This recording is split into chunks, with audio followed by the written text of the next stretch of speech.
pamilya ako, kaya tatlo. O yun, apat kayo, 4,000 yun. Ganun pala ang mangyayari. Yun ang... Akala ko, ikaw lang, isa ka lang, kunyari, tatay ka lang.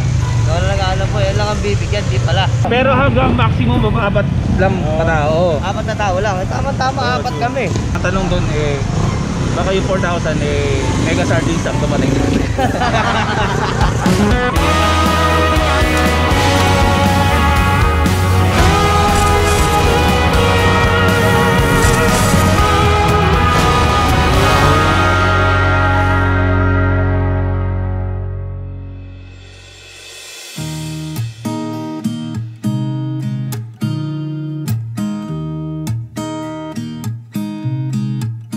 There's a new day that will come again tomorrow.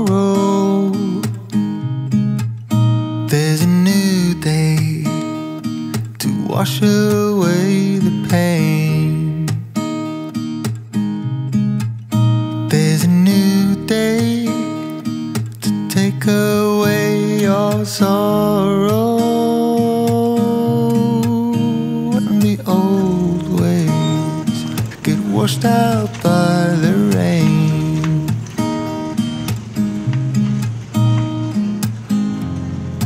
Darling, you've got to keep holding on through the night, 'cause I promise you this. Welcome to First Time Moto.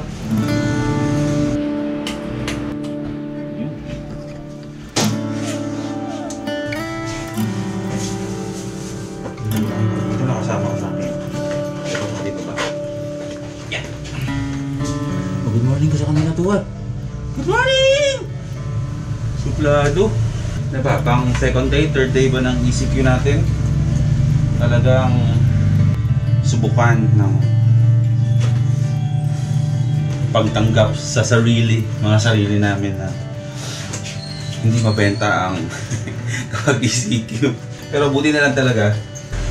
Kahit pa paano may nakakabili sa amin, kahit pa konti-konti, mga silan-silan, mga ganyan, nakakabenta naman. Pero buti na lang, pinayatan kami ng barangay. I mean, hindi lang kami dito sa buong barangay namin na mag-operate pa rin ng as normal. Tapos kumbaga i-advise na lang nila kami daw kapag kailangan namin magsara. So, ayan. Tuloy naman ang buhay namin dito sa Malolos, dito sa barangay namin. Nakapagbukas naman kami ng shop. At hindi nga lang, hindi tayo makabiyahe ng malalayo. Though hindi ko pa naman nasusubukan, pero pahinga muna. After a week, saka tayo susubok na makaalis ulit. So, ayan. Good morning mga first timers. Today, syempre, balik ECQ. Balik tayo sa mga vlogs na kung anong nangyayari sa buhay ko araw-araw. Pero naman kayong susubaybayan. Tayo-tayo na naman to. Tayo-tayo na naman.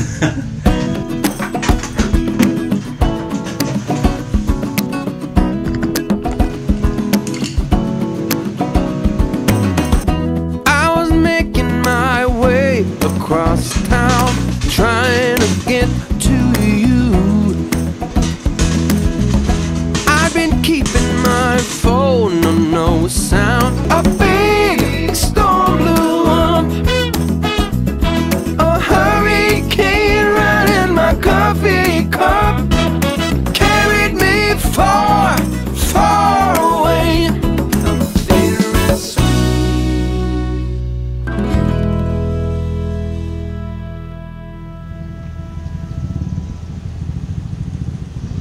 Matuma lang biyahe natin mga first timers.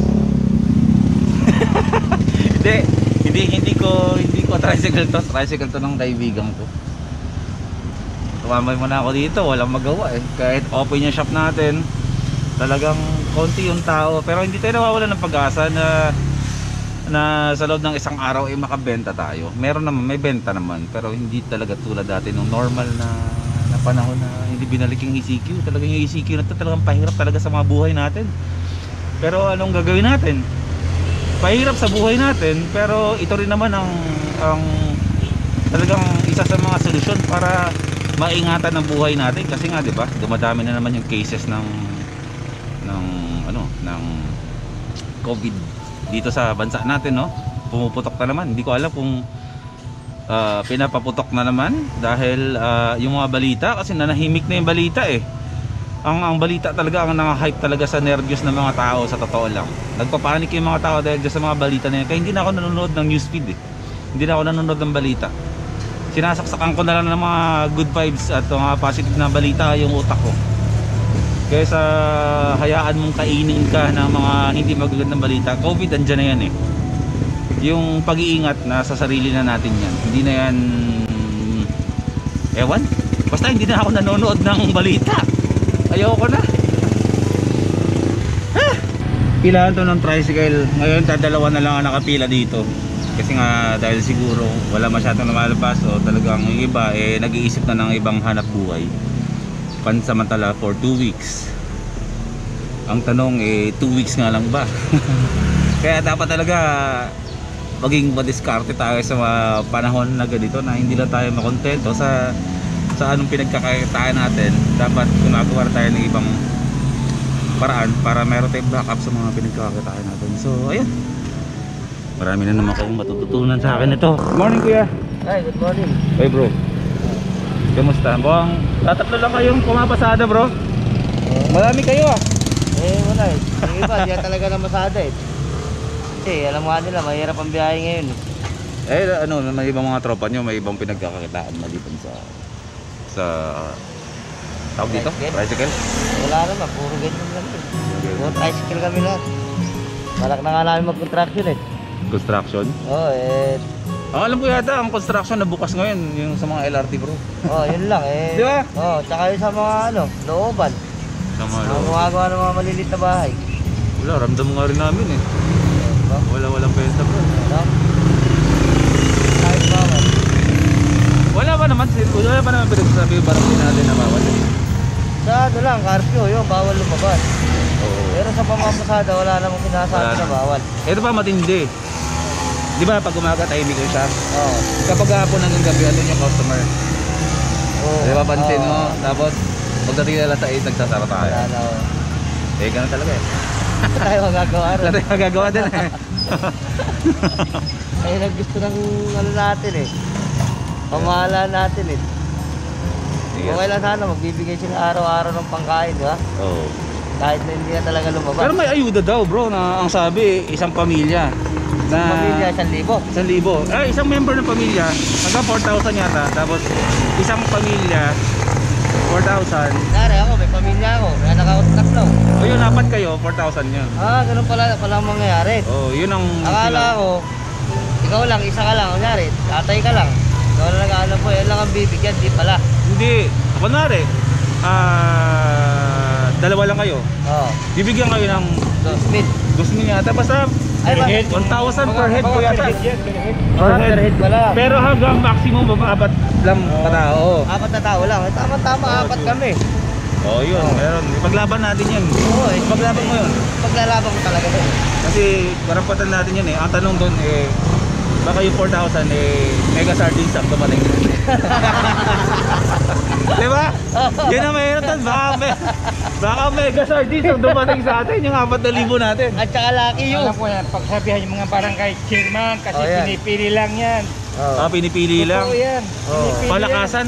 Palakasan system. Ayun lang. Dapat nga, hindi na dinadaan yan. Diba, sabi nga nila, DLG magbibigay. DLG, re-recta na sa tao. Diba? Oo nga. Hindi na mapadaanin sa barangay, diba? Oo. Pwede naman gawin niya, diba? Kaya nga tawang-tawa ako kasi nung binalita yon, screenshot yung balita na yon. Tapos sinasend sa mga mayor. Mayor. Sinasend sa mga page nila na mayor naninigrado na kami. Ito yung balita. Baka sardinas yung dumating sa amin eh. Di ba? Oo, binalita na yon, parang approve na yata. Hindi naman siguro kasi nakabalita na sa TV, mahihiya naman na siguro sila nun. Pero iba yung ECQ nun sa ngayon. Magkaiba. Magkaiba. Kahit pa paano hindi mahirap ngayon. Yung ECQ dati pahirap talaga sa atin. Yung una. Yung hindi mo alam kung paano talaga. No? Paano ka magkakaroon? Buti nga ngayon kahit ECQ. May curfew lang tayo hanggang alas 6. Nakakapagtrabaho Pero pa rin parang tayo. maiksi pa rin yung oras na Ramdam namin eh. Oo, maiksi pa rin kahit Oo. sana mga alas 8 naman lang eh. Ang sales namin sisimula ng 3 PM hanggang 9 PM. Pero 6 PM, uwian tayo. Wala na. Oo. Pero okay lang yan. Sabi nga matatapos din. O siya, good luck bro. Sige. Good luck. Tay, good luck sa ano natin. Oh, dito lang naman, mga kaibigan ko sa tapat lang ng shop. Dito lang tayo sa shop. Sige bro. Sige, sige, sige. Ay!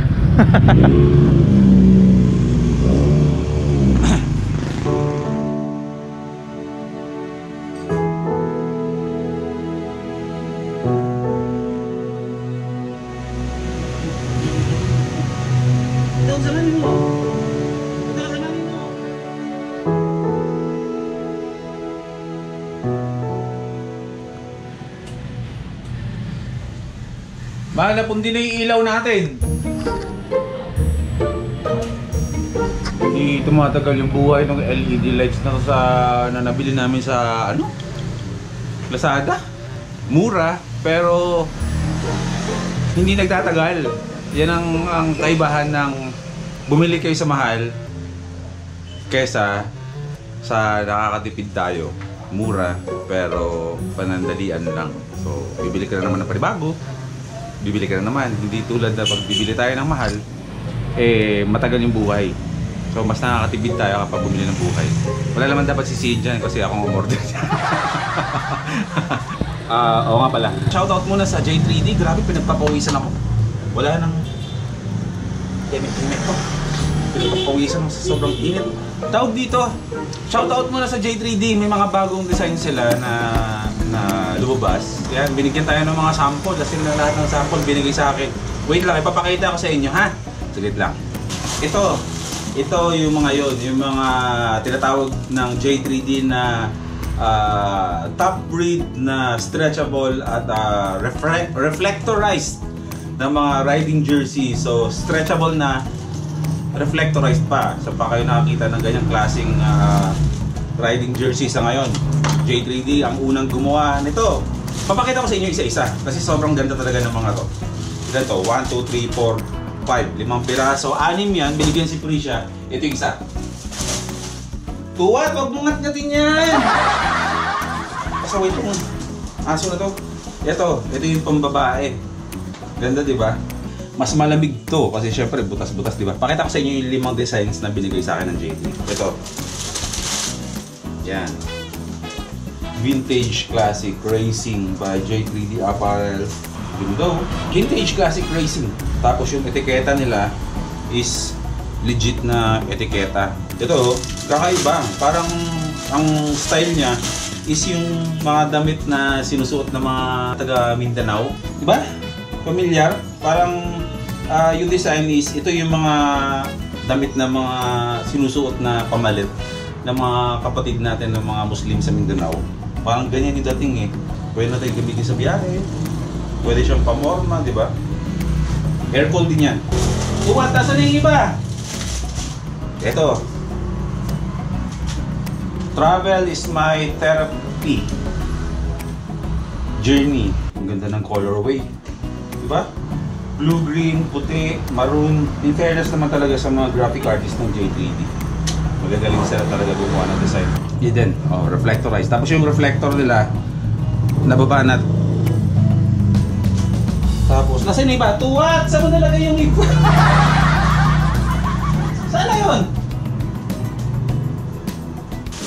Talaga ka!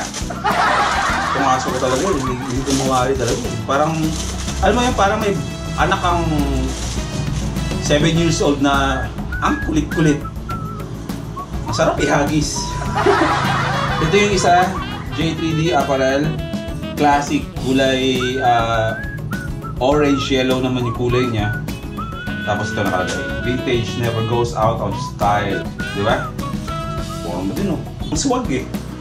Tapos, ito yung isa. Kung ito ay parang pang Mindanao na design, ito naman is para namang sa atin dito sa Luzon, sa Upper North, di ba? Pag pupunta ka ng Baguio, yung mga kapatid natin ng mga Igorot, ganito yung mga damit, di ba? Pumunta kayo sa Ifugao, doon sa lugar nila Apo Wangod. Yan, ito yung mga design ng mga damit na suot-suot nila doon. So, in fairness naman ha. So, yun, maraming salamat sa J3D. Papalabang ko to later. Kasi syempre, bagong tahi yan. Yan yung mga bagong designs. Yan yung mga bagong design. Meron akong 5, which is, ito lahat ang gagamitin ko sa biyahe ko. Tsaka pag may mga event, ito ang isusuot ko. Kasi ang ganda niya, riding jersey siya. Pero, pwede siyang pang forma. Pwede siyang pamorma. So, ayun, shoutout sa J3D.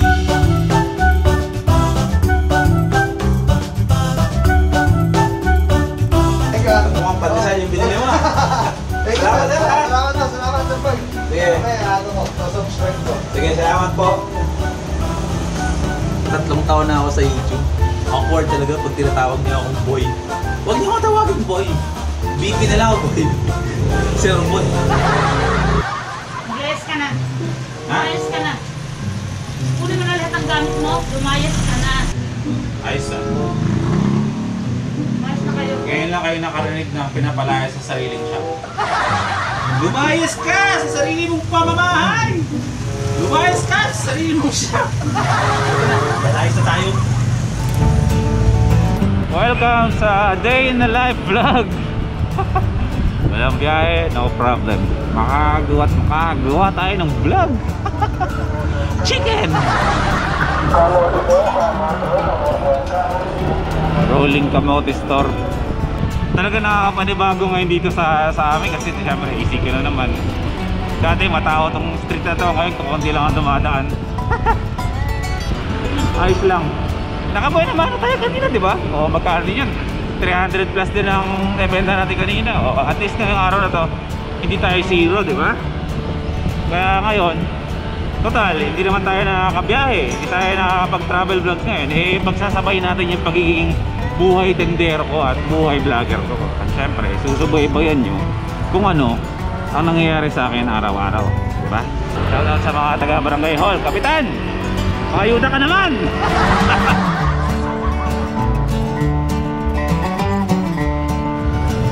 What's up, madlang people? Unique ng pangalan, no? What's up, madlang people? Okay, dito tayo magpapalaba. Bakit kaya gano'n, no? Na naging trend yung word nilalaro sa mga business ngayon, di ba? Tulad yan. Sa mga milk teahan, di ba? Laging andun yung word na tea sa pangalan ng business nila. Ito naman kakaiba. Wash up madlang people. Kenyo ang nakaisip niya, di ba? Witty! Pwede naman iwan, di ba? Oo naman. Konti lang. Konti lang naman to. Mga jersey na bagong ano ito ba? Ayan. Kailan ba ito sa nagsimula itong wash up madlang people mo? January 26 last year. Last year? Oo, Saan mo nakuha yung wash up? Sa Showtime? Sa Showtime. Ayos. Anak ko na lagi sinasabi. Wash up madlang people. Kaya Ang galing yun. Saan ang pangalan mo? Alvin. Alvin. Ayan. May-ari ng wash up madlang people. Boy, first time. Kung gusto mo akong panoorin sa YouTube, ko yan pa na. sa Pinapanood mo na ako? Laki mo may Aerox, nakita ko yun. Taray naman, kilala Saan na. ako yun? Sa Malayo yun, di ba? Sa Quezon. Ayun. Oh, wash up madlang people mga madlang people. Pag taga-Dakilaw din kayo, or sumapang matanda, sumapang bata. Yan. Bro, thank you. Opo. Ito yung pwede natin gamitin sa mga adventures natin, ng mga camping-camping. Pwedeng paglutuan natin ng mga pagkain. Ito, pwedeng ilitan ng tubig, pwedeng pagprituhan o paglutuan ng mga gulay. Opo. Opo. Ilang tao. O baka naman, honesty store yun, no? Dapat pala kinuha ko na, nag-iwan ako ng 20 pesos to, no?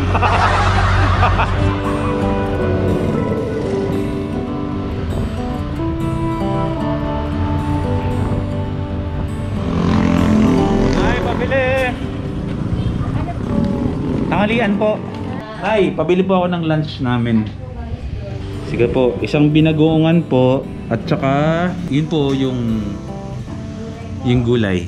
Ayan po. At saka 3 kanin.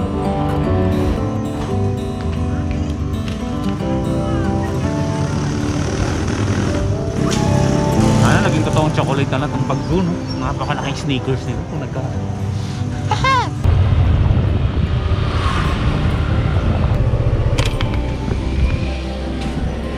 Lapit lang, di ba?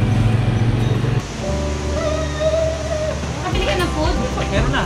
Pagkaya tayo tuwan! Binagong ang baboy. Oo, sarap. Tsaka 3 rice. Hoy! Hindi sinama nila na yung ano, 3 rice. Balit ikaw. Hey!